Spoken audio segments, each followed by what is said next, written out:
Merci. Madame Walter. Oui, merci Monsieur le Président. Je vais essayer d'adopter un plan un peu large et puis je compte sur mes collègues pour compléter. Donc effectivement, Monsieur le Président, comme l'a dit le président Brotte à l'instant, nous vous avons auditionné le 11 mars dernier, avant Madame Guémard et avant le ministre. Le 17 mars suivant, nous avons entendu longuement les organisations syndicales.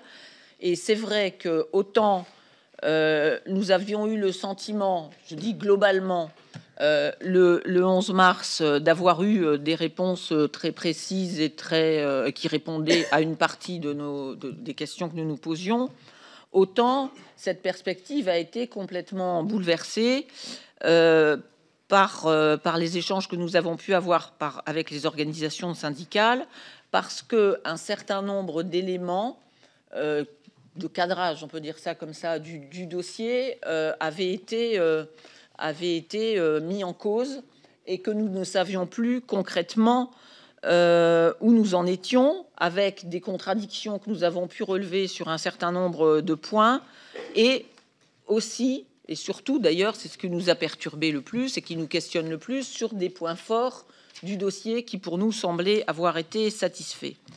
Alors, je vais essayer de reprendre de manière un peu cohérente tout cela, en distinguant à la fois, il y a des sujets, je dirais, un peu de méthode ou de procédure, et puis après des questions de fond qui, pour nous, devaient être au fond de l'accord. Alors, sur la méthode, il y a deux points que je retiens. Sur la base de ce qui a été dit, il y a un premier point qui concerne la concertation avec les organisations syndicales. Vous nous avez parlé d'une procédure ouverte et les organisations syndicales nous ont expliqué qu'il y avait eu très peu de concertation, qu'il y avait eu un accès tardif au dossier. Et donc, sur ce point-là, je pense qu'il serait utile, nous leur avons demandé, j'espère d'ailleurs, Monsieur le Président, qu'ils vont nous le donner, mais que il serait utile que l'on puisse avoir le calendrier détaillé de vos rencontres, des contacts, des réunions, des instances, avec l'objet, avec les conclusions, un certain nombre de choses de ce type, mais nous avons besoin des faits. Deuxièmement, vous aviez dit, Monsieur le Président, que pour vous, l'accord des syndicats était nécessaire à la conclusion de l'alliance. Et nous avions retenu ce point qui était un élément fort de votre position. Et d'ailleurs, vous nous l'aviez dit il y a 10 mois, si je m'en souviens bien. Là-dessus, vous nous aviez aussi dit le 11 mars qu'il y avait eu un accord à la quasi-unanimité. Sauf que ce vote, il n'est pas clair pour nous, enfin en tout cas pour moi. Il y avait 15 votes pour, 7 contre et 12 abstentions. Nous avons posé la question, j'ai posé la question aux organisations syndicales, et aujourd'hui, je ne sais toujours pas qui a voté pour, qui a voté contre et qui s'est abstenu. Je pense que c'est quand même un souci, enfin en tout cas pour nous, parce qu'encore une fois, nous sommes dans la reconstruction des faits avant de pouvoir nous faire notre opinion, sachant qu'il y a eu effectivement un avis négatif du comité central d'entreprise d'Alstom Transport France. Ça aussi, je crois que c'est une chose qui nous a été dite, donc peut-être que là-dessus, vous souhaiterez nous dire autre chose. Alors, donc, voilà, premier point sur la méthode, la concertation avec les syndicats et les faits sur lesquels nous aimerions avoir des précisions. Deuxième chose qui a été soulevée, ça aussi, ça relève de la méthode, ou du moins de la cohérence du dispositif, c'est que les syndicats nous ont expliqué que sur un certain nombre de points, et qui sont des points de fond sur lesquels je vais revenir après, la position a évolué entre le moment où il y a eu un accord, c'est-à-dire au premier semestre, en juin, clairement, et notamment les points sur lesquels il y a eu un accord avec le gouvernement le 21 juin 2014, et puis ce qui a été mis en œuvre après, en gros, à la fin de l'année, pour ne pas rentrer dans les détails. Et donc, je souhaiterais avoir connaissance des points sur lesquels, pour vous, il y a eu des bougées, il y a eu des différences entre les accords et les points d'accord, et puis les points sur lesquels ça a évolué. Alors, maintenant, si vous permettez, sur les points de fond, je voulais rappeler que pour nous, il ne s'agissait en aucun cas d'une absorption, mais d'une alliance.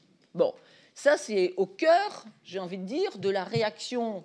Je ne parle pas à la place du gouvernement, mais quand même, tel que nous avons compris la réaction du gouvernement et du ministre de l'économie de l'époque. Deuxièmement, ça a été aussi au cœur de la réaction des parlementaires, de voir un de leurs fleurons industriels absorbé par un géant américain, pour dire rapidement. Et donc, les syndicats ont contesté cette approche sur un certain nombre de points de détails. Je ne vais pas forcément tous y revenir, mais c'est vrai que c'est perturbant pour nous qu'ils n'aient pas été convaincus par ce que vous leur avez, ce qui a pu leur être dit et par ce qu'il se passe concrètement. Donc je crois que là, il faut qu'on y revienne, c'est important. Alors, il y a un point important qui concerne les co-entreprises et la gouvernance. Donc, il y avait donc 3 co-entreprises et manifestement, sur la base de ce qu'ils nous ont dit, il y a toute une série de questions qui ne sont pour eux pas réglées, ou du moins sur lesquelles nous avons relevé des contradictions avec vos propos, sur la co-entreprise nucléaire, avec des points qui ne sont pas négligeables, qui concernent la propriété intellectuelle d'Alstom sur les turbines Arabelle notamment, et sur le fait que les brevets, nous ont-ils dit, étaient en Suisse. Bon, donc là, il faut repréciser. Il y a une question qui concerne le périmètre de la co-entreprise nucléaire, dans la mesure où certaines activités nucléaires d'Alstom en Chine ou en Inde ne sont pas à ce jour intégrées dans le périmètre de la future co-entreprise, et elles pourraient de ce fait échapper au contrôle de l'État, sachant que pour nous c'était un point important. Et ensuite, sur la gouvernance, on a eu des informations contradictoires sur la composition du conseil d'administration de la co-entreprise nucléaire. Et encore une fois, là, c'est un point important. Alors, deuxième sujet sur les points de fond, sur les centres de décision en France. Là aussi, nous avons relevé un certain nombre de contradictions. Je ne vais pas rentrer dans le détail, mais je pense qu'il faudrait que vous nous redisiez les choses et que nous creuserons ensuite. De la même façon, sur la création d'emplois en France et les 1000 emplois sur lesquels il y avait un engagement, là également, on a des contradictions dans la mesure où ces emplois correspondraient, selon les organisations syndicales, à des postes qui sont supprimés dans d'autres pays, notamment en Suisse. Donc là, il faudrait qu'on ait un peu de lisibilité et de transparence. Et c'est vrai que quand ils nous disent une chose telle que celle-là, on est dans l'incapacité, nous, de nous faire une idée, vous le comprenez bien. Troisièmement, il y a des contradictions ou des manques de précision sur des points qui sont moins au cœur des sujets que je viens d'évoquer, mais qui sont quand même non négligeables dans notre travail. C'est le point sur l'utilisation des 12,35 milliards. Deuxièmement, sur la situation financière du groupe, dont vous nous aviez dit qu'au terme de l'opération, le groupe était désendetté. Eux, ils considèrent que ce n'est pas du tout le cas. Donc là, il faut qu'on rentre dans la précision. Sur le carnet de commandes, là aussi, vous nous aviez dit que le carnet de commandes était plein pour 4-5 ans, qu'il y avait 27 milliards d'euros de prévus, que le marché français ne représentait que 20% des ventes. Et de leur côté, ils considèrent qu'il y a une absence de commandes récentes pour alimenter les établissements français, une absence totale de trésorerie, qu'il y a un sujet sur le site de Belfort, mais je pense que mon collègue Jean-Luc Laurent l'évoquera. Donc là aussi, je crois qu'il faut revenir de façon plus précise sur le carnet de commandes. Il y avait un sujet, j'irai connexe à celui-ci, qui correspond au plan de charge des sites français, notamment au creux de charge, les salariés nous ayant expliqué qu'ils étaient dans l'incertitude sur le projet d'arrêt des activités de fabrication des motrices TGV sur le site de Belfort. Là aussi, on n'avait pas pris cela, je dirais, pas compris cela de cette façon.